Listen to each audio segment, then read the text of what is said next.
शालिनी जी। राधे राधे। महाराज जी राधे राधे। महाराज जी नाम जप करने पर भी हमें अपना प्रारब्ध भोगना ही पड़ेगा, तो फिर नाम जप करने का क्या लाभ होगा महाराज जी? अगर हम डॉक्टर के पास गए और फिर भी रोग ठीक ना हो, अर्थात कर्म बंधन ना मिटे, तो फिर नाम जप का कैसे लाभ महाराज जी, हम रोग समझना तो चाहते एक हैं। तात्कालिक एक ही शरीर को नष्ट करने वाला विषय होता है, लेकिन ये भवरोग ना अनंत जन्मों का हिसाब जो रखा हुआ है, वो इसके लिए थोड़ा ज्ञान की जरूरत है। अगर नहीं जानोगे तो फिर ये जो शरीर हमारा मिला है, ये दो प्रकार के कर्म को मिश्रित करके दिया गया है, शुभ और अशुभ। शुभ कर्म का तात्पर्य होता है पुण्य, अशुभ कर्म का तात्पर्य होता है पाप। शुभ कर्म का फल होता है सुख लौकिक, और अशुभ कर्म का फल होता है दुख लौकिक। अब जो स्टॉक अनेक जन्मों का रखा हुआ है, उसमें शुभ अशुभ पूरा गोदाम भरा हुआ है, उससे कुछ निकाल करके ये मनुष्य शरीर बनाया गया है, जिसे प्रारब्ध कर्म कहते हैं, इसे उसे संचित कर्म कहते हैं। जो इस शरीर से हम नए कर्म कर रहे हैं उन्हें क्रियमाण कहते हैं। वो दो ही प्रकार के, शुभ और अशुभ। अब इस कर्म जाल से मुक्त होने के लिए न तुम्हारा कोई पुण्य काम करेगा और न तुम्हारा कोई तीर्थाटन काम करेगा। इसमें काम करेगा भगवान का आश्रय और नाम जप। अब जब हम भगवान का आश्रय और नाम जप करते हैं तो पहला इसका प्रभाव होता है हमारे मन को जलन पैदा करना, क्योंकि मन में जो पाप करने की प्रेरणात्मक शक्ति है उसको भस्म करने के लिए, अगर सत्संग नहीं है, साधु समागम नहीं है, तो जहां नाम जप करने के लिए बैठा और मन उद्दंडता की, जलन पैदा की, वो नाम जप कर नहीं पाएगा। भजन न हुई संग बिनु, और भजन बिना नहीं प्रेम। अगर हमें कहीं भगवत कृपा से साधु समागम मिल गया और नाम जब शुरू किए, तो पहला नाम काम करता है मन की उस पापात्मक शक्ति को भस्म करता है, जिससे हमारे द्वारा पापाचरण, गंदे आचरण होते हैं। दुख का कारण गंदा आचरण, वो गंदा आचरण करने वाली प्रवृत्ति को मन भस्म करता है। अब जब इधर आचरण सही होना शुरू हुए, अब वो पूर्व पर प्रहार करता है, जो हमारे जन्म जन्मांतर के पाप जमा है उनको नष्ट कर रहा है। भगवान उन्हीं को संकेत करते हैं, हम सर्व पापेभ्यो मोक्षयिष्यामि मा शुचा। अब जो क्रियमाण हो रहे हैं, क्योंकि मन की पाप वासना भस्म हो रही, तो अब अच्छे हो रहे हैं, जगत मंगल के लिए हो रहे हैं, शुभ हो रहे हैं। जो हमारा प्रारब्ध आया है उसको जैसे 100 थप्पड़ लगने हैं तो 2 लगेंगे, 98 क्षमा हो जाएंगे, पर लगेंगे, क्योंकि उसका रचना हो चुकी, प्रारब्ध की रचना हो। तो ये रोग भवरोग है, ये कोई जुकाम बुखार वाला नहीं है। और वो भी जब तक तुम्हारे सुकृत हैं तब तक वो काम करेगी औषधि, नहीं तो वर्षों खाते रहो बिल्कुल काम नहीं करेगी, तुम्हें भोगना पड़ेगा उसको। डॉक्टर की हिम्मत नहीं है कि तुम्हें ऐसे नहीं। हाँ, अगर पुण्य काम कर गया और पाप नष्ट हो गया तो 2 ही दिन में ठीक हो जाएगा, 15 दिन में ठीक हो जाएगा, नहीं पूरे जीवन भोगना पड़ेगा। कर्म अवश्य में भोक्तव्यम, कृतम कर्म शुभाशुभम। अब भजन से हमें क्या लाभ मिला? हमारे सारे संचित खत्म हो गए। क्रियमाण मतलब जो नए हैं वो बुरे नहीं है, जिससे मुझे बंधन प्राप्त हो, और ये मेरा आखिरी जन्म है इस संसार चक्र से, अब आखिरी। तो जो हिसाब है फटाफट 100 को एक थप्पड़ में निपटाया जा रहा है, फटाफट निपटा के वो मालिक अपने पास बुला रहा है हमको। जो उनकी कृपा से समझ कि इतनी कृपा हुई, इतनी कृपा हुई कि जो हम लाखों जन्म में भोग नहीं सकते थे, मुझे इस जन्म में ऐसे फटाफट भुगता के भगवान निपटा रहे हैं। अब अज्ञान के कारण हम इसे नहीं समझ पा रहे। आपका शरीर सुखमय हो ही नहीं सकता है, और आप शरीर राग में अपने को स्त्री माने बैठी हैं, तो जब तक ये अज्ञान रहेगा तब तक आपको दुख भोगना पड़ेगा। और जिस दिन आपका ये भाव खत्म हो गया ना, शरीर भाव, तो आप सुख राशि भगवान की अंश हैं। जैसे भगवान सुख समुद्र, ऐसे ही आप हैं। और यही जनाने के लिए भजन किया जा रहा है, यही जनाने के लिए सत्संग किया जा रहा है। ये जुकाम बुखार मिटाने के लिए नहीं। हम कई बार कहा है, ब्रह्मास्त्र का प्रयोग मच्छर मारने के लिए नहीं होता। अगर भजन का फल क्या है? एक किडनी, क्या पूरा संसार से किडनी रोग नष्ट हो जाए, भजन में इतनी सामर्थ्य है। इसको ये ना समझा जाए कि भजन करने वाले जैसे रामकृष्ण परमहंस जी, उनके गले में कैंसर, बड़े बड़े महात्माओं के, कि भजन का क्या फल? भजन का फल है शरीर राग मिट जाना, भजन का फल है सच्चिदानंद स्वरूप में स्थित हो जाना, भजन का फल है इस माया चक्र से मुक्त हो जाना। अभी बच्चे हो इसलिए समझ में नहीं आ रहा। तो ऐसा मत समझो कि नाम जप या भगवान का भजन दुख नहीं, दुख को जड़ मूल से नष्ट कर देता है। पर इस शरीर की रचना जो हुई है, उस समय जो प्रारब्ध रचना में रखा गया है, उसको भोगने की सामर्थ्य भगवान देते हैं और कम में भुगता देते हैं। ये केवल भगवान के विधान को सहा जाता है। 6 महीना बाणों की सैया पर पड़ा हुआ महात्मा, आजीवन ब्रह्मचारी, कभी सत्य से एक क्षण भी विचलित नहीं हुआ, भीष्म जी, तो उसको सह रहे हैं भगवान के विधान को मान करके। और सामर्थ्य कितनी है कि उस स्थिति में पूरा का पूरा उपदेश किया युधिष्ठिर से। कोई भी ऐसा प्रसंग नहीं जो उपदेश भीष्म जी ने ना किया हो। आजीवन ब्रह्मचारी रहे, धर्म पूर्वक चले। क्या है ये, क्या है? बस आए हुए आगंतुक पाप को भोग लो, जिसका निर्माण हो चुका है। आगे बिल्कुल साफ रास्ता है, पक्का। हर समय हमें ऐसा आनंद रहता है, जैसे दूध को गैस में चढ़ाओ ना, उबाल आती ना, ऐसे हृदय आनंदित रहता है। क्यों? क्योंकि प्रभु मेरे हैं, शरीर मेरा नहीं है। शरीर छूटने की हमें कोई परवाह नहीं है। ये हम इसलिए वर्णन कर रहा हूं कि जो कि भजन से क्या, भजन निर्भय करता है, निशोक करता है, निश्चिंत करता है, निष्पाप करता है, दुख का लेस नहीं रहता। ये भजन का फल है। आज शरीर है, कल तो जाएगा ही, चाहे तुम्हारा हो चाहे हमारा हो। अब इसके लिए भजन खर्चा करें, इसके कि हमारी किडनी ठीक हो जाए तो अमर हो जाएंगे क्या? जाना तो है ही ना।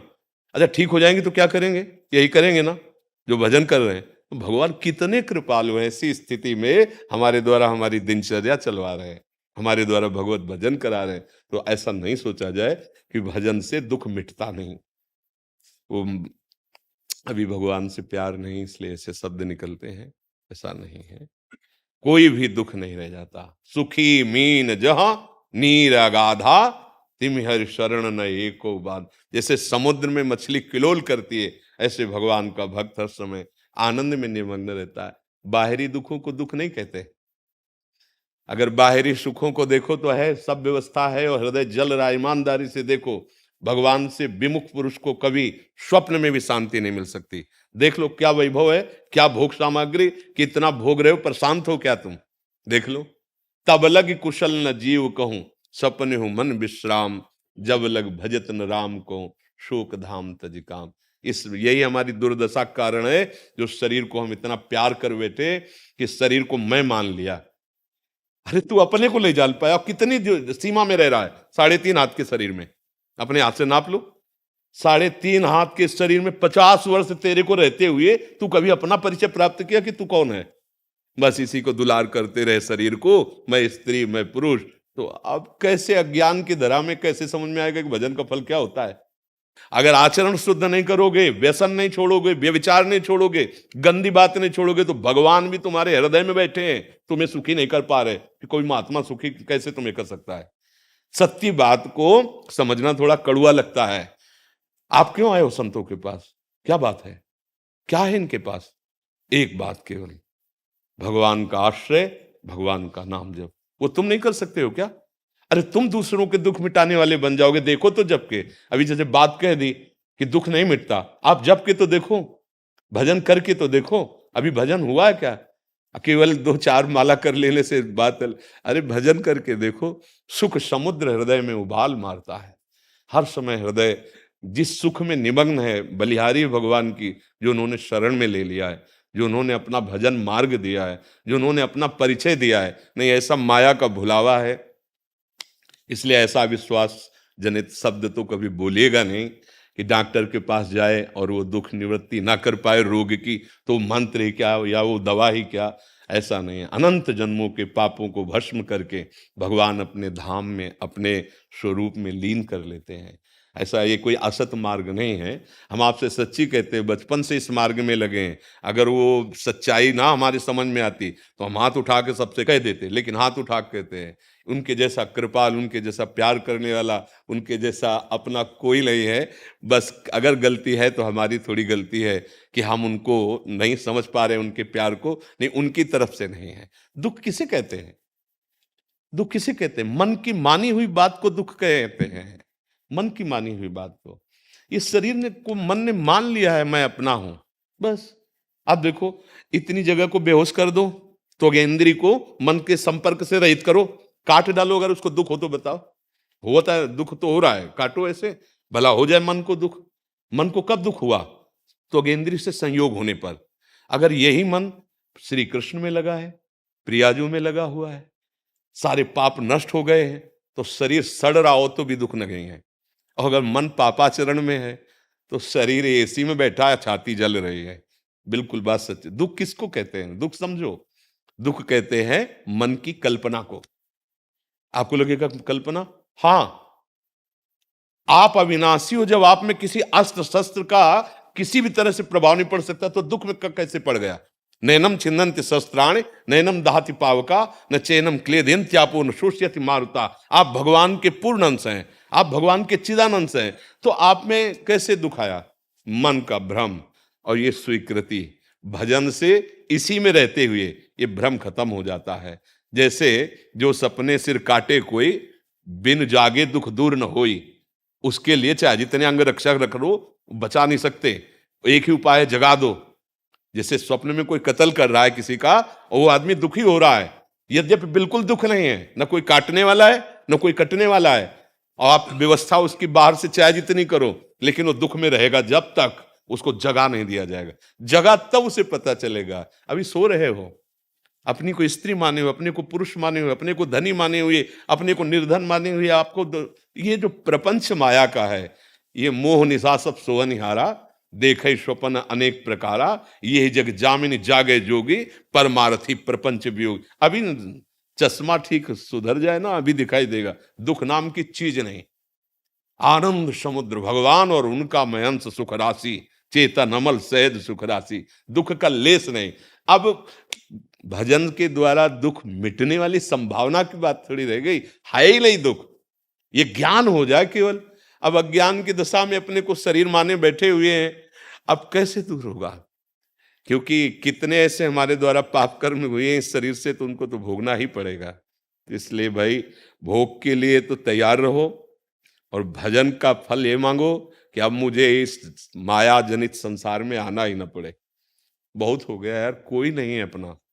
देखो ना, देखो, सच्चाई की बात तुम्हें कह रहा हूं। अभी अगर शरीर छूटने को हो जाए तो कौन है अपना? आप बताओ। तुम्हारा बैंक बैलेंस, पदाधिकार, तुम्हारी पढ़ाई लिखाई, रिश्ते नाते सब खत्म ना। अकेले आप उड़ोगे ना, अकेले यहां से जाओगे। अब आपके साथ वही कर्म रह गए जो फिर आपको जन्म देंगे, फिर वही पढ़ाई लिखाई, फिर वही पद, फिर मरो, फिर। तो कम से कम विचार करो, एक कार्य तो ऐसा करके जाओ जिससे हमको इस संसार में ना आना पड़े। वो है भजन। उसको सुरक्षित रखो, उसको जुकाम बुखार में मत खर्चा करो कि हम 100 बार कृष्ण कृष्ण बोले हमारा बुखार नष्ट हो जाए या हमारा ये रोग न। ये तो होगा, अगर चाहो तो हो सकता है, लेकिन क्यों नाम का प्रयोग किया जाए इसमें? नाम का प्रयोग पूरा जड़ से। अब हमें आना ही नहीं संसार में, हमें भगवान के नित्य धाम में, भगवान की सेवा में रहना है। भावना करो। अब कह दे कि फिर तो सब मुक्त हो जाएंगे, तो कर ही नहीं सकते ना भावना। बड़े कितने लोग सत्संग में यहां बैठे हो, कितना समाज है। इसलिए आप लोग भाग्यशाली हो। कहीं ना कहीं भगवान की कृपा, जब द्रवई दीन दयालु राघो तो साधु संगति पाइए। तो अविश्वास को ठौर मत दीजिए, भगवान के नाम में अपार सामर्थ्य है। हमारी लाडली जी का दरबार ऐसा है, प्यारी जी का दरबार ऐसा है कि यहाँ मांगते हुए दिखाई दिया पर देते हुए कुछ नहीं दिखाई दिया। पर जब बाहर निकला तो उसकी मांग ही मिट गई। तेरे दरबार की आली निराली शान ये देखी, सखावत खुद तेरी गलियों में चक्कर काटते देखा, फैलाया हाथ जिसने तेरे दरबार में आकर, तुझे देते नहीं देखा मगर झोली भरी देखी। इसलिए नाम हमारी प्रार्थना मान लीजिएगा, नाम जैसे बने, जो भगवान का नाम प्रिय हो वो नाम जप। और गंदा आचरण मत करना, नहीं नाम जप फिर नहीं होने देगा। पापवंत कर सहन स्वभाव भजन मूर्ति भाव न का, ये गंदे आचरण करते हैं। 4 दिन नाम जप के फिर बंद कर दिए, कुछ सोचते हैं कि नाम का कोई लाभ नहीं। पहले गंदे आचरणों को आप छोड़िए, जो आप जानते हो कि गंदे आचरण नहीं करना चाहिए, और फिर नाम जप कीजिए। फिर देखिए आप जिधर चाहोगे उन्नति होती चली जाएगी, क्योंकि आपके पास पावर है, भजन है। अब भजन तो है नहीं, वो गंदे आचरण कर रहे हैं। भगवान सत्य है, अगर सत्य मार्ग में चलोगे तो सत्य का परिणाम आनंद है। थोड़े दिन आपको जरूर दुख लगेगा, लेकिन परिणाम बहुत आनंद में। अधर्माचरण करोगे दुख मिलेगा, थोड़े दिन भले सुखी दिखाई देंगे जब तक पुण्य चल रहा है। कि कौन हमारा क्या बिगाड़ रहा है। और जिस दिन वर्तमान का पाप और पूर्व का पाप मिला, उस समय तुम्हारी धज्जियां उड़ जाएंगी, कर्म तुम्हारा सर्वनाश कर देगा। इसलिए हमारी प्रार्थना है, तर्क वितर्क में ना फंस के जैसे भी बने आर्त भाव से भगवान का नाम जप करो, अच्छे आचरण करो। अनुपम शारदा कक्कड़ जी। राधे राधे गुरु जी। गुरुजी आपके चरणों में कोटि कोटि प्रणाम। गुरुजी पहले तो मैं आपका बहुत धन्यवाद करना चाहती हूँ, क्योंकि गुरुजी जब से आपकी शरणागति हुई है मेरा पूरा जीवन ही बदल गया है। ये आपकी अहेतु की कृपा है का प्रणाम है कि पूरे घर का वातावरण राधामय हो चुका है और इस शरीर के पति भी आज अपने जीवन को बदलने के लिए प्रेरित हुए हैं। गुरुजी इस शरीर के पति को 20-21 साल से शराब पीने की आदत है और काफी कोशिशों के बाद भी नहीं छूटी। अब आपके दर्शन और सत्संग के प्रभाव से ये इच्छा प्रबल हुई है और आज आपके समक्ष ये इस व्यसन से छुटकारा पाने के इच्छुक हैं। गुरुजी कृपा इन्हें राधा नाम जप, कंठी माला, तिलक लगाएं और इस व्यसन को छोड़ने की आज्ञा करें। ये खुद से प्रेरित हैं कि गुरुदेव आज्ञा करेंगे तो हम आज से ही उसका। हम सबसे यही प्रार्थना करते हैं कि कोई लाभ तो है नहीं इसमें, और समय नष्ट कर रहे हो और बुद्धि भ्रष्ट कर रहे हो। अर्थ जा रहा है और जीवन जा रहा है। जो लाभ मिलने के लिए आपको जन्म मिला वो लाभ नहीं। कोई भी नशा केवल बुद्धि को शिथिल करता है, शरीर को शक्तिहीन करता है, आपका उत्साह नष्ट करता है, आपकी पवित्रता नष्ट करता है। कोई भी व्यसन, कोई भी नशा हो, अगर आप प्रार्थना माने तो वृंदावन में बैठे नियम ले लीजिए, मैं आज से शराब नहीं पीऊंगा। पक्का बोलो क्या? हाँ, वृंदावन में बैठा हूं। जैसे किसी से शपथ खाई जाती ना, बोले मंदिर में चढ़ के बोलो, तो एक मंदिर क्या, यहाँ तो मतलब भगवान का धाम है। तो आप यहाँ बैठ, साक्षी कौन है?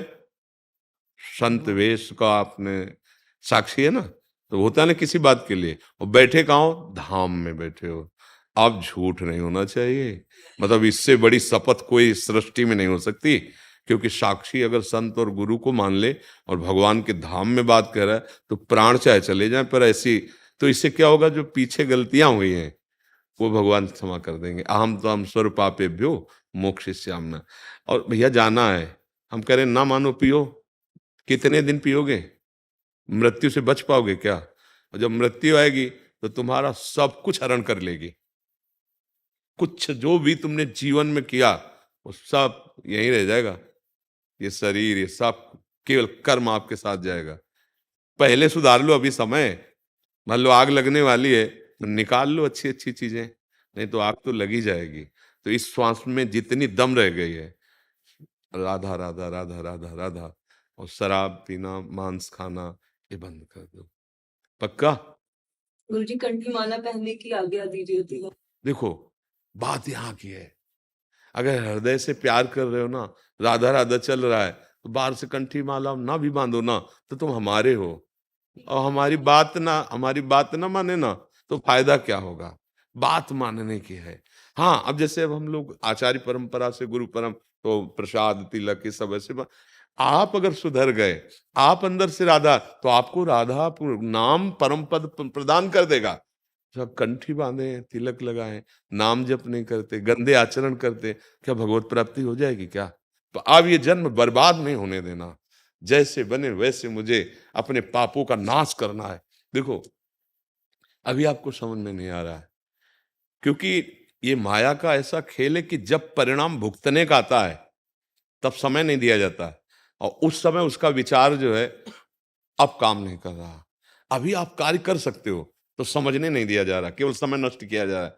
और जब समय कर्म भोगने का आता है तो सच्ची मानना, फिर उस समय अकेला केवल होता है। भले सब 100 लोग पास बैठे हों, लेकिन अंदर जो पीड़ा हो रही, जो कर्म दंड दे रहा है, कोई नहीं होता। अच्छा, यहां से छोड़ के जाओगे, कहां जाना है आपके पास? जितना दाम उतने ही आपको वस्तु मिलेगी पूरी सृष्टि में, है तो सब कुछ। अगर बढ़िया पैसा है तो अच्छे होटल में जाकर रुकोगे, अगर कम पैसा है तो ऐसे भजन है जितनी जोर का उतनी ऊंचाई पे जाओगे। अगर भजन नहीं है तो फिर नरक में भोगना पड़ेगा, नाना प्रकार के कष्ट जो कर्म किए उनको भोगना पड़ेगा। और राधा राधा राधा सब सफाया होता चला जाएगा। अच्छा, हम अभी बोले राधा और प्राण निकल गए तो भगवान मिल जाएंगे, क्योंकि इस श्वास में हमने भगवान का नाम लिया, प्रभु का नाम लिया, अजामिल अपने पुत्र के बहाने बुलाया ना नारायण, भगवत प्राप्त। अभी समय है, अभी समय है, कुछ नहीं बिगड़ा। जितनी श्वासें हम प्रभु को दे देते हैं, क्या कोई भी नशा ये हमारे हित के लिए नहीं है, पर वो हमारी मूढ़ता बन जाती है। तो ऐसा लगता है बुद्धि जब चिंतन में शिथिल होती नशा खा के, लगता है मस्ती है यार। नहीं नहीं, उस चिंतन को तुम भजन के द्वारा शिथिल करो, तो देखो रात दिन वास्तविक असली मस्ती आ जाएगी। जो फकीर है, संत जन है, महापुरुष जन है, कोई चाह नहीं, भगवान के चिंतन में डूबे हुए हैं, परमानंद का अनुभव होता है। आप क्यों आए हो, हमारे पास क्यों आए हो? हम क्या हैं? कुछ नहीं। आप विचार करके देखो, जो पांच भौतिक शरीर आपका वो हमारा, जो आप भगवान के अंश वो हम अंश। आप केवल इस बात से आए हो कि जो आप नहीं कर पाए हो वो एक, तो इसलिए हम नमन करते हैं तुम्हें, और हमें वो बताओ कि जिससे हम आनंद को कैसे प्राप्त हों। बस इतना अंतर है। जहां आप हार गए हो वहां गुरु कृपा से निकल गए, बस इतनी बात को तुम प्रणाम करने आए हो। मतलब कहीं ना कहीं तुम्हारे अंदर ये बात है कि जो तुम्हें करना चाहिए वो नहीं किया है, अब सुधार लो। संतों के पास क्यों जाया जाता है? बस इतनी बात के लिए जाया जाता है, आप समझ लो। हम संत संग केवल इस बात के लिए करते हैं कि जहां मैं हार गया वहां तुम जीत गए। अब मुझे वो युक्ति बताओ जिससे मैं भी जीत जाऊं। हारते हारते दुर्गति हो गई हमारी। काम ने हरा दिया, क्रोध ने हरा दिया, लोभ ने हरा दिया, मोह ने हरा दिया। संत संग इनके जीतने के लिए है। आज जो साधु महात्माओं का स्वरूप परोसा गया है संसार में, वो ऐसा नहीं है। जिनकी कृपा दृष्टि मात्र से सारे पाप नष्ट हो जाए, भगवत प्राप्ति हो जाए, भगवान अधीन होके डोले, वो संत हैं। तुम इतने बुद्धिमान बनो, इतने बलवान बनो कि दुखों से लड़ना आ जाए, संसार में जीना आ जाए, दूसरों को सुख देना आ जाए। बढ़िया समय है अभी। राधा राधा राधा। और आज से तो चाहे प्राण निकल जाए पर पीना नहीं, क्योंकि आप खतरे में है गाड़ी। मतलब आखिरी चांस, और यहाँ और फिर हम इसलिए किसी से नहीं कहते कसम खाओ, कभी नहीं कहते। हाँ, जब आप कहोगे कि आप कह दो तो फिर कसर क्यों रखेंगे? हम तो पूरी ब्रेक मारेंगे कि आपका जीवन लौट पड़े। आप धोखा नहीं होना चाहिए इसमें, ठीक है? Jolly Mishra ji, California. राधे राधे। महाराज जी राधे राधे। महाराज जी, माता पिता भाई बहन सब ईश्वर के घर चले गए पिछले कुछ वर्षों में। मैं हरि जी कृष्ण जी की भक्त हूँ और अटूट विश्वास भी है, किंतु हर समय पुरानी स्मृतियां मन को विचलित करती हैं और भविष्य की चिंता रहती है, बच्चों को लेकर। यही बात संगत में नहीं हुई। आपको क्या विश्वास है? अटूट विश्वास क्या है भगवान पर? बिल्कुल विश्वास नहीं। यही गलती बात।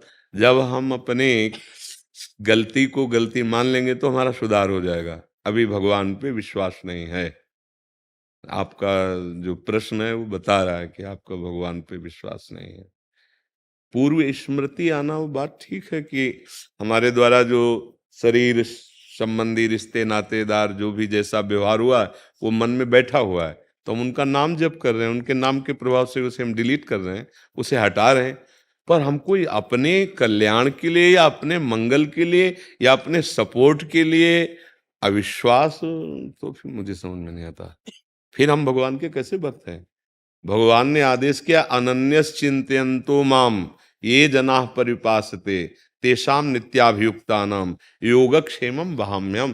तुम्हें भगवान पर विश्वास अगर है तो इस बात को समझो, भगवान कह रहे हैं योग और क्षेम दोनों में वहन करूंगा। योग माने जो तुम्हें प्राप्त कराना है वो भगवान प्राप्त करा देंगे, लौकिक पारलौकिक सब। क्षेम जो तुम्हारे पास है उसकी रक्षा वो करेंगे। इतने समर्थ भगवान वादा कर रहे हैं, तुम्हें विश्वास होना चाहिए। फिर अविश्वास की कोई गुंजाइश नहीं। अगर अविश्वास है तो फिर आप श्री हरि या श्री कृष्ण को आप कहाँ प्यार कर रहे हैं? आप कहाँ विश्वास कर रहे हैं? क्यों? किसका प्रश्न है? आप हमारी बात को समझ रहे हैं? हाँ, आप अपने विश्वास को दृढ़ कीजिए। विश्वास ही तो बिन विश्वास भगति नहीं, ते बिन द्रवहि न राम, राम कृपा बिन सपने जीव न लहा विश्राम। विश्वास विश्वास विश्वास ही जीवन में चमत्कार ले आएगा, आनंद ले आएगा, हमारे सारे दुख मिट जाएंगे। पर हम विश्वास करें ना, और ये विश्वास होता है साधु समागम से, संतों के वचन सुनने से। इसलिए आप लोगों को सत्संग मिल रहा है, मोबाइल की बड़ी कृपा है। अगर दोष भी है उसमें तो कृपा भी है कि आप बहुत दूर से आप सत्य वार्ता सुन सकते हैं, सत्संग सुन सकते हैं। तो विश्वास हरि का विश्वास, और जाना तो सबको है, जाना यहाँ कोई खास बात नहीं। कसाईवाड़े में वो आज कटा तो कल हमारा नंबर है, कसाईवाड़ा है ये, संसार काल का कसाईवाड़ा है। सब कसाईवाड़े के अंदर हो, जैसे हरी हरी घास बकरी खवाई जा रही ना, वो बहुत मौज में है, समझ रहा है, बहुत या सुख है, सुख नहीं है, नंबर आने वाला है। ऐसे ही काल मृत्यु हम सबको अपने नंबर में लिए हुए है। अचानक कोई घटना घटती है, शरीर छूट जाता है, और हम जिस कार्य के लिए आए उससे वंचित रह जाते हैं। हमारा कार्य है कि भूल भुलैया से बच जाएं। इस बार तो हम भजन करके भगवान को प्राप्त कर ले। साधन धाम मोक्ष कर द्वारा, पाए न जे परलोक सम्हारा। तो भूल भुलैया में लगे, मरने वाली कोई खास बात नहीं है यहाँ, कुछ मरना खास बात नहीं है यहाँ, सब मर रहे हैं, प्रतिपल मर रहे हैं। एक एक सेकंड हमारे जीवन का जा रहा है ना, मर रहे ना, प्रतिपल मर। कहाँ गई वो बाल्यावस्था, मर गई। कहाँ गई वो यौवन अवस्था, मर गई, गई। अब ऐसे ये जो अवस्था ये भी नहीं टिकेगी, ये भी चली जाएगी। मरना कोई खास बात नहीं, खास बात है क्या करके मर रहे हो, क्या करके मर रहे हो। ऐसा मरो कि अब दोबारा मरना ना पड़े। वो है भगवान की प्राप्ति, वो है श्री कृष्ण का भजन, श्री कृष्ण का आश्रय। भावे भावे मोवे जुई सुई सुई करे प्यारे, मुख तो भवती ठोर प्यारे के नैनन में, प्यारे भाई चाहे मेरे नैनन के तारे। मेरे तन मन प्राण हूँ ते प्रीतम प्रिय, अपने कोटिक प्राण प्रीतम मो सुहारे। जय श्रीत हरिवंश हंस हंसिनी सांवल गौर, कहो कौन करे जल तरंग निन्या। पूरा करके आला। गुरुजी आप ज्यादा काम मत करा करो, हम लोगों को चिंता होती है आप। महाराज जी, जब भी आपको देखता हूँ तब मेरे को ऐसा भाव आता है कि जैसे निकुंज में प्रिया प्रीतम विराजे हैं। इसलिए एक वाणी जू से एक पद सुना दूं। सुनाओ। आजू तो विहारेण छबीली भुज अंश धरे, राजत बिहारी फूलवारी कुंज आई के, अति अल बेले लड़कात जात बात बात, ने रखी से रात विविछा के रूप चाई के, कमल फिराई मुंसिकाई भ्रकुटी न चाई, कोटि मन मत मंद हरि गुण गाई के, मधुर मधुर स्वर झुकी झुकी वृंद वृंद, हित हरि रूप बलि बलि गुण गाई के, आजु तो विहारिण छबीली भुज अंश धरे, राजत बिहारी फूलवारी कुंज आई के।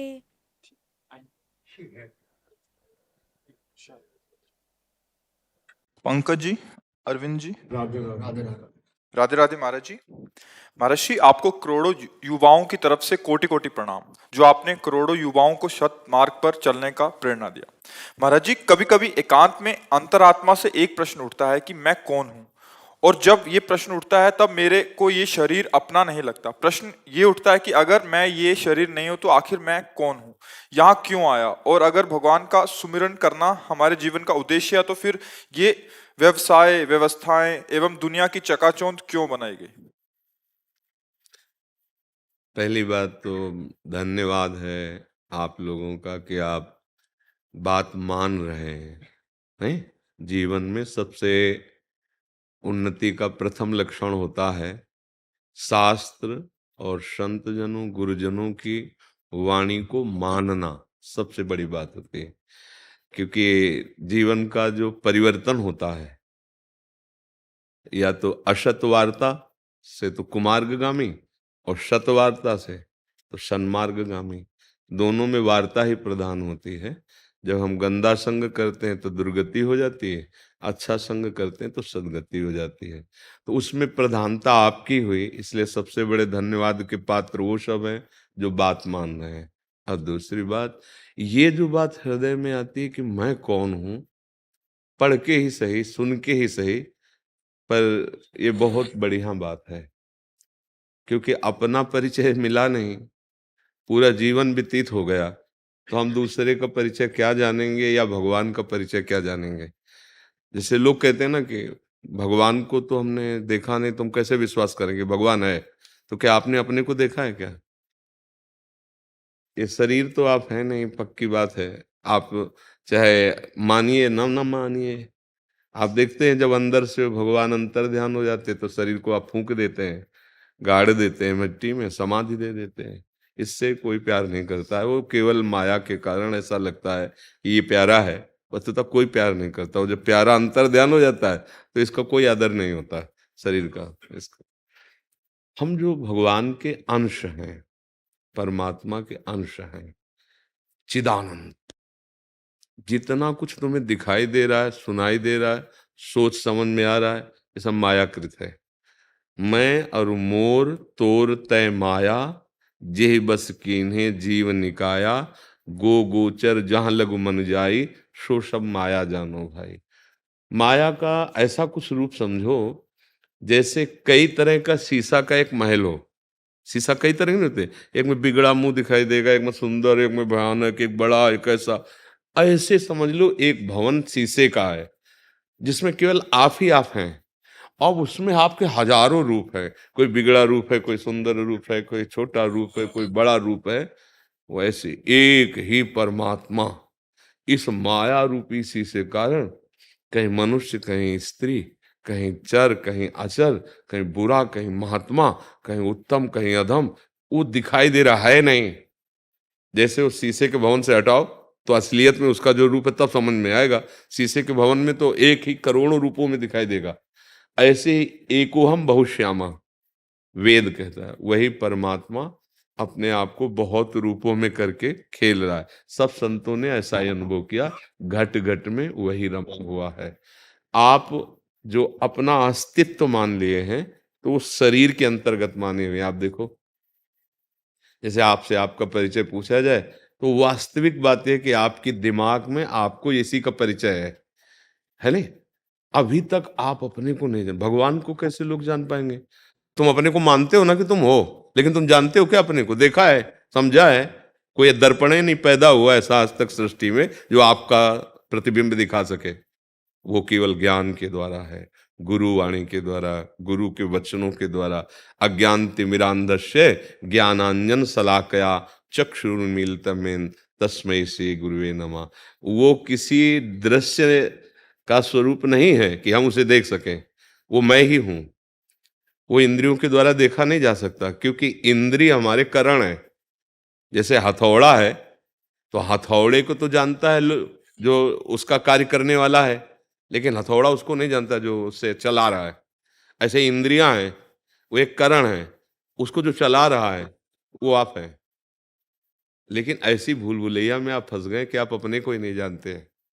और अपने को जान ले तो जीवन मुक्त महापुरुष हो जाएं। जो अपना स्वरूप है उसमें कोई दुख का लेश नहीं है। कोई अस्त्र शस्त्र आज तक ऐसा बना ही नहीं सृष्टि में जो उसे छेद सके। नैनम छिन्नन्ति शस्त्राणि नैनम दहति पावका।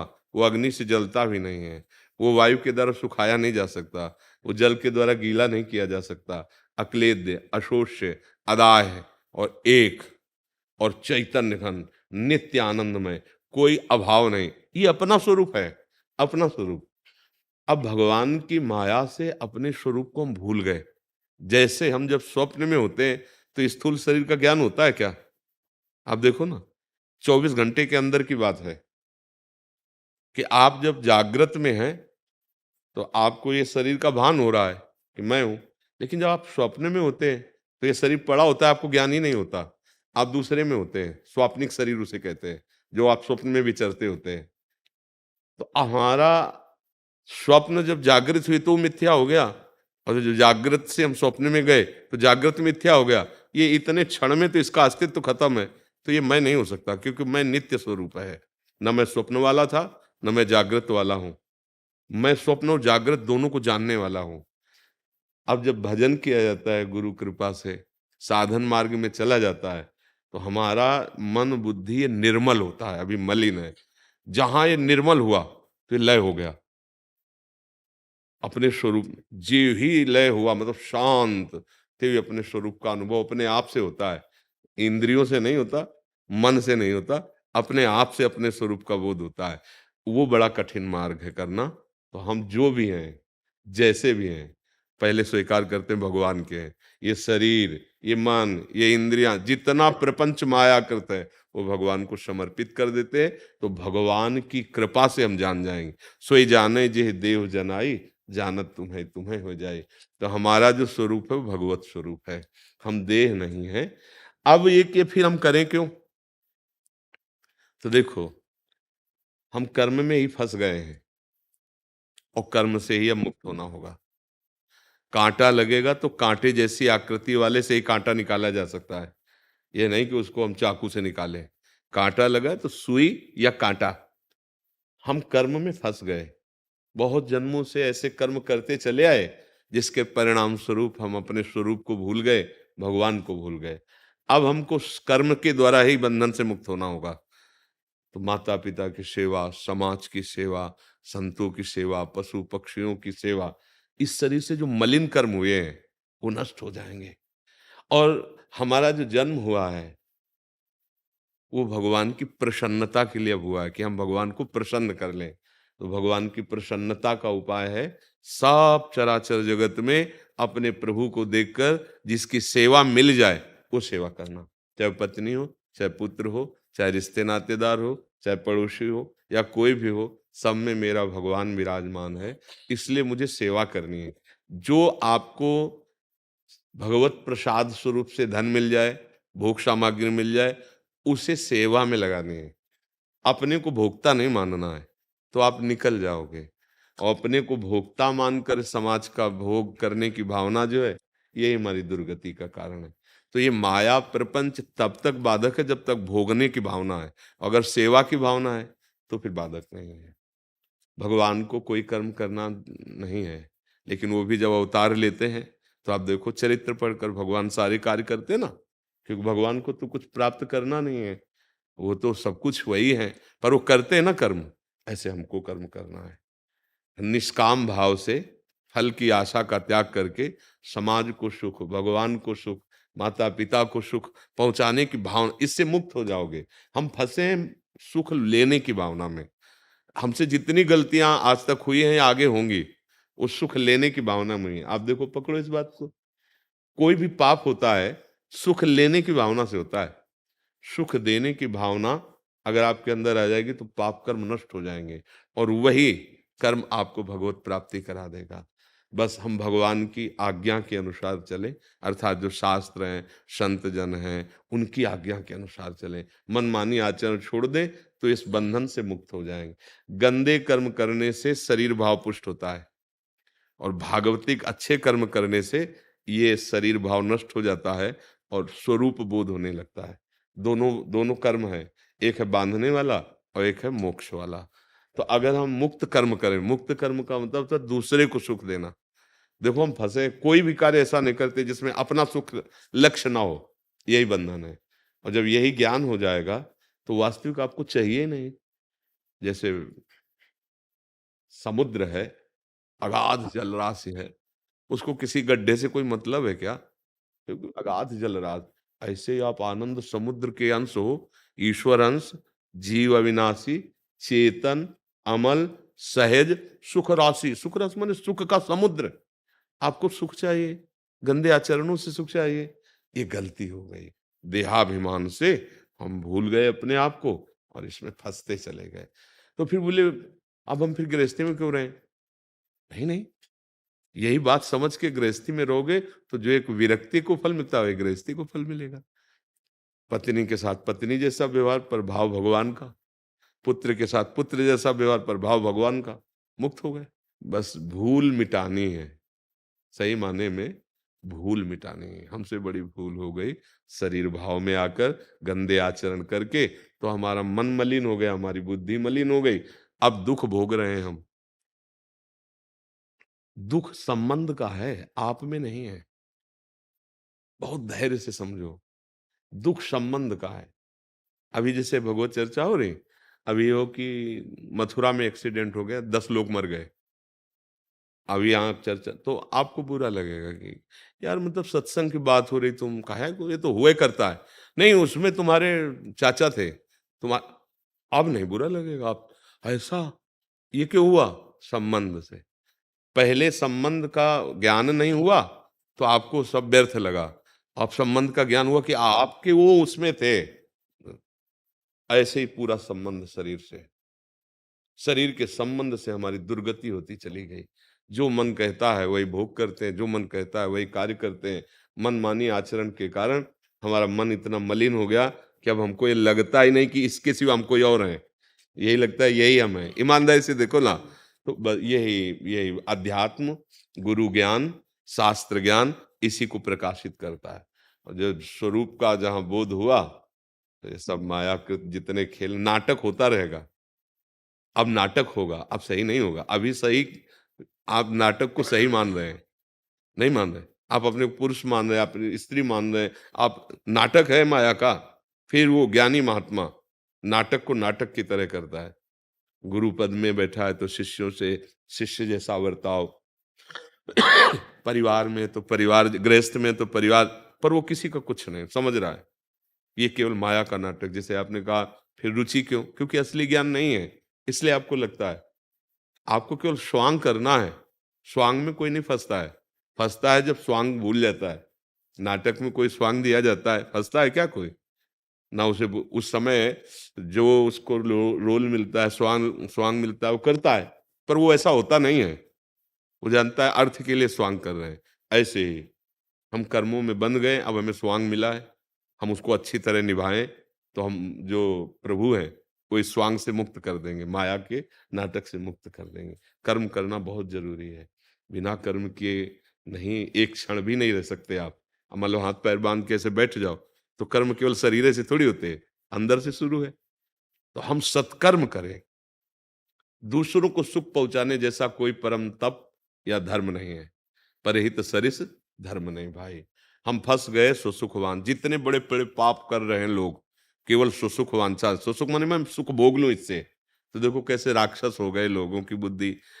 हर जगह, चाहे खान पान में देखो, चाहे क्रियाओं में देखो, केवल राक्षसपना, केवल कुछ अर्थ के लिए किसी को भी मार देना, एक इंद्री के भोग के लिए किसी को भी जला देना, मार देना। मतलब आप देखो कैसी स्थिति होती चली जा रही। राक्षस भाव, जैसे बुरा लगेगा मांस खाना जो है ना, और व्यभिचार करना, हिंसा करना, धन लूटना, ये क्या है? राक्षस हो गया ना। कैसे हुआ? सुख की चाह से। और यद्यप उसको सुख नहीं चाहिए, वो सुख राशि है, पर अपने को भूलकर शरीर भाव में आ गया, इसलिए ऐसे। समझ पा रहे हैं आप? जी।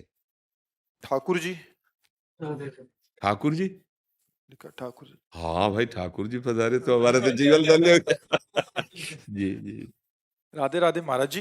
महाराज जी, आपके सत्संग में सुना और समझा है कि मनुष्य देह भगवत प्राप्ति के लिए मिली है और सांसारिक सफलता क्षणिक है, परंतु फिर भी मन उसी की कोशिशों में लगा रहता है और असफल होने पर अत्यंत व्याकुल हो जाता है, डिप्रेशन में आ जाता है। हाँ, महाराज ये नहीं होना चाहिए।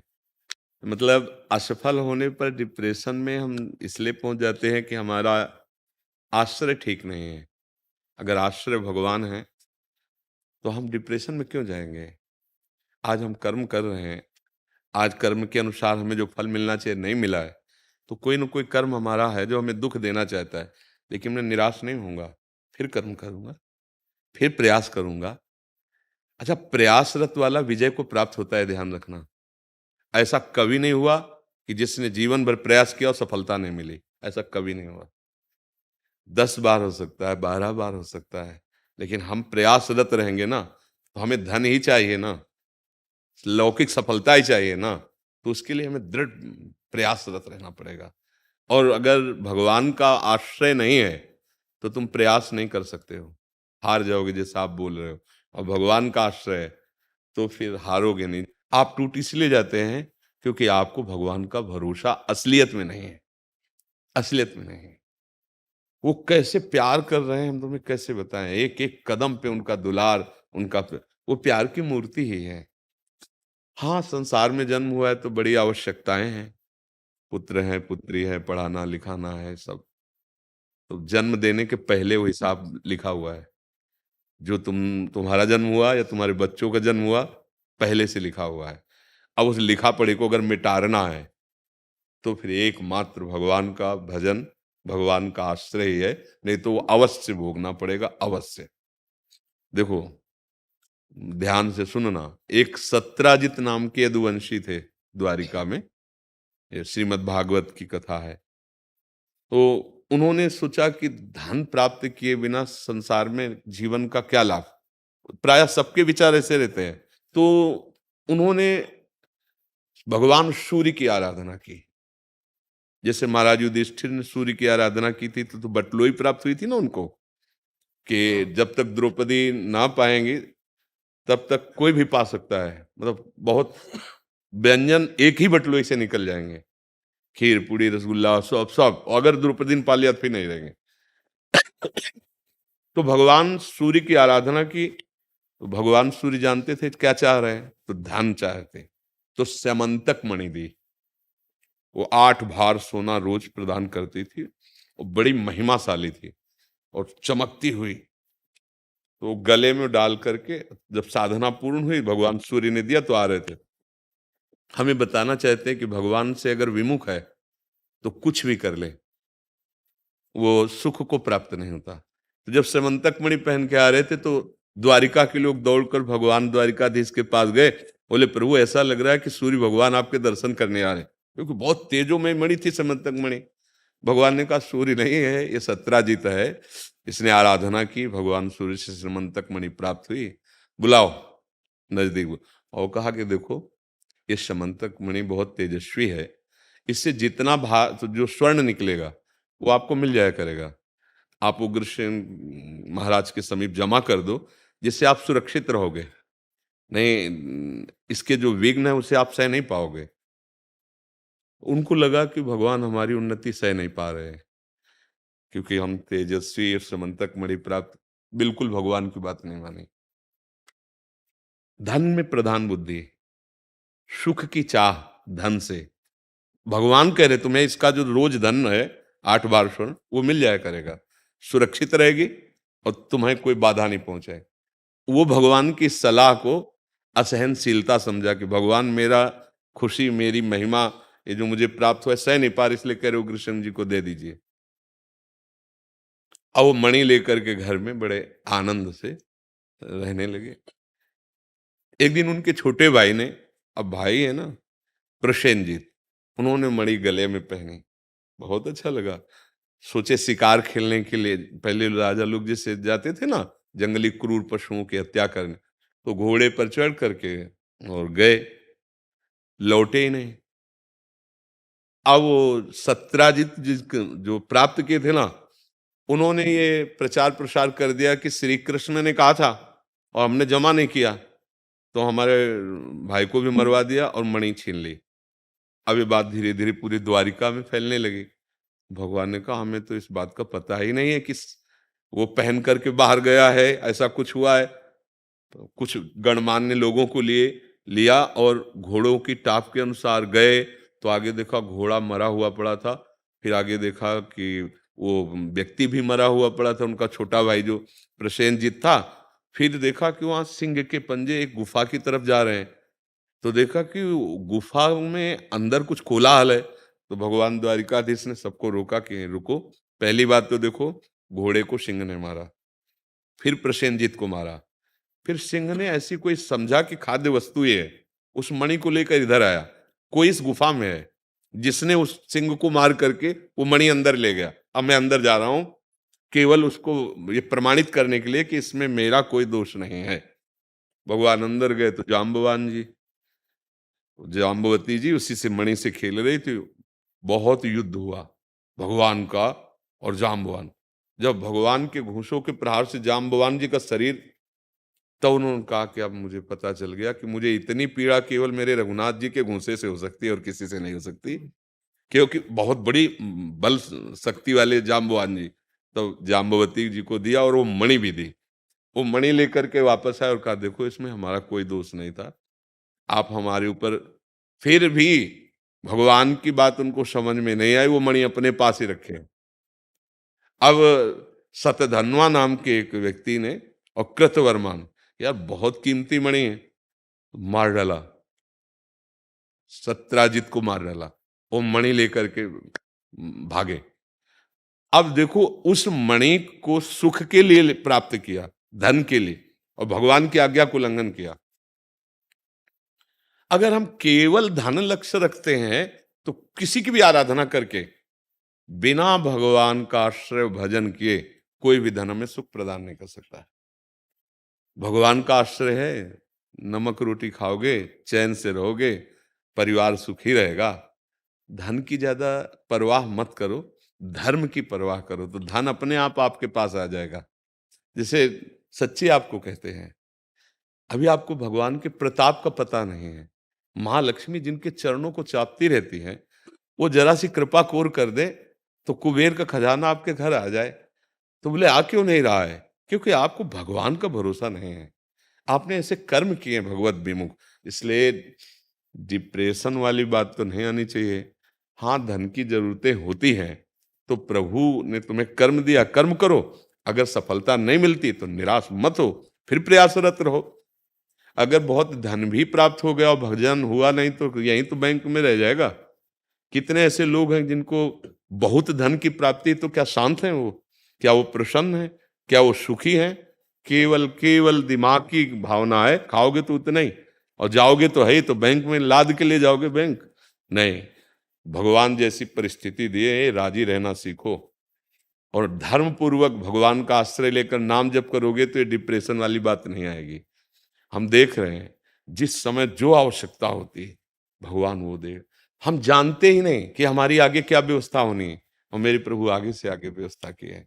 भगवान का भरोसा वो कैसे चलाते हैं, जैसे बालक की दुलार वृत्ति माँ के अंदर होती है ना, करो सदा तिनके रखवारी जिम बालक राखे।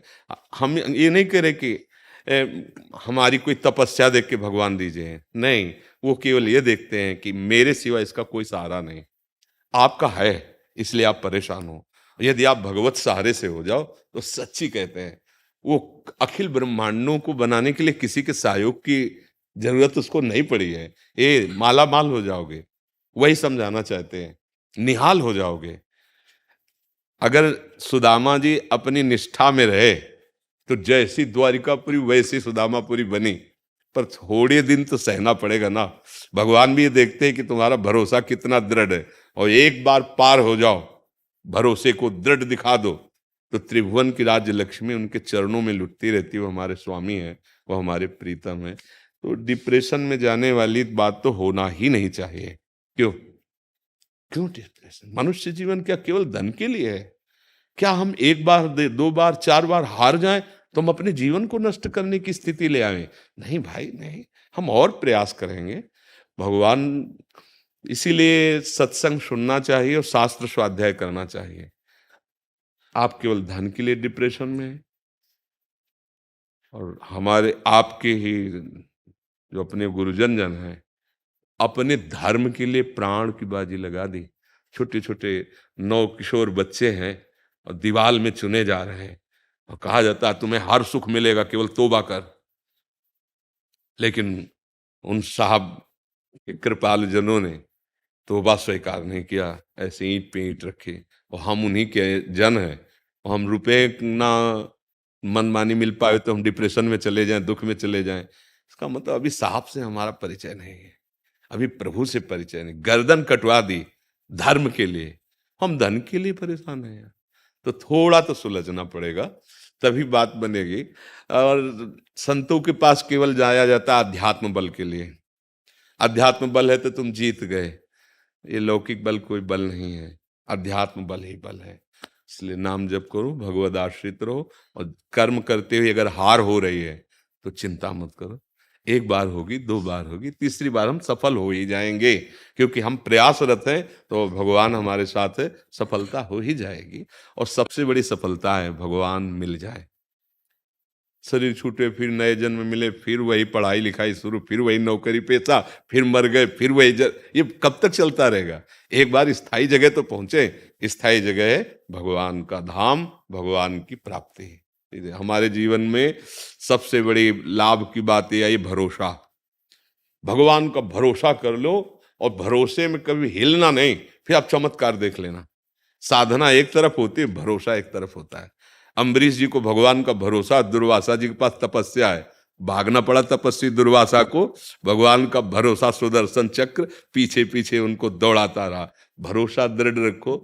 आज तक भूखे रहे हो क्या? फिर भरोसा, फिर डिप्रेशन वाली बात क्यों आनी चाहिए? हम लोगों को तो कई कई दिन भोजन नहीं मिले, गालियां मिली सामने से, लेकिन हिले नहीं। 13 वर्ष से निकले थे, पूरा जीवन की शाम होने जा रही, हिले नहीं। बस यही रहा, कुछ भी हो, कितना भी कष्ट हो, हम जिस लक्ष्य पे निकले हैं, तो इसीलिए उन्हीं भगवान का आश्रय लो, परम सुखी हो जाओगे। ज्यादा मन को दुखी मत करो, संसार की वस्तुएं ना मिले तो ज्यादा दुखी मत करो। आप आए हो श्री जी के कृपा पात्र हो, आप आए हो हमारी लाडली जी के पास आए हो, तो निश्चित आज से आपके जीवन का नया परिवर्तन होना चाहिए। आप केवल सुधरने की चेष्टा करो, फिर आप खुद देख लेना, ठीक है ना? और मन में उदास मत होना यार। देखो हम उदास हैं क्या? तो आप आए हो, कम से कम ये सीखो, उदास ना होना, निराश मत होना। अंतिम श्वास तक एक जुझारूपन तुम्हारे अंदर रहना चाहिए। जीत जाओगे, माया पर विजय प्राप्त कर लोगे।